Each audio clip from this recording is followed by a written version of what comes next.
You must obey all the commandments I give you today. If you do, you will not only live, you will multiply and will go in and take over the land promised to your fathers by the Lord. Do you remember how the Lord led you through the wilderness for all those 40 years, humbling you and testing you to find out how you would respond and whether or not you would really obey him? Yes, he humbled you by letting you go hungry and then feeding you with manna, a food previously unknown to both you and your ancestors. He did it to help you realize that food isn't everything, and that real life comes by obeying every command of God. For all those 40 years, your clothes haven't grown old and your feet haven't been blistered or swollen. So you should realize that as a man punishes his son, the Lord punishes you to help you. Obey the laws of the Lord your God, walk in his ways and fear him. For the Lord your God is bringing you into a good land of brooks, pools, gushing springs, valleys, and hills.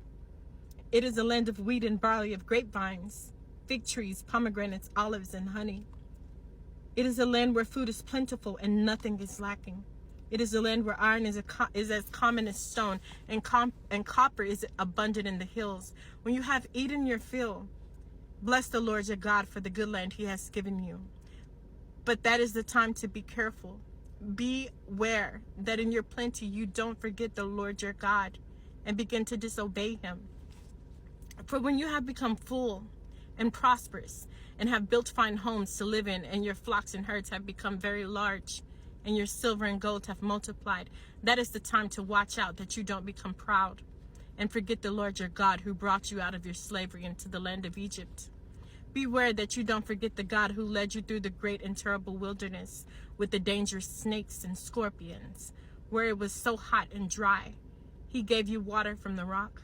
He fed you with manna in the wilderness. It was a kind of bread unknown before, so that you would become humble and so that your trust in him would grow and he could do you good. He did it so that you would never feel that it was your own power and might that made you wealthy. Always remember that it is the Lord your God who gives you power to become rich, and he does it to fulfill his promise to your ancestors.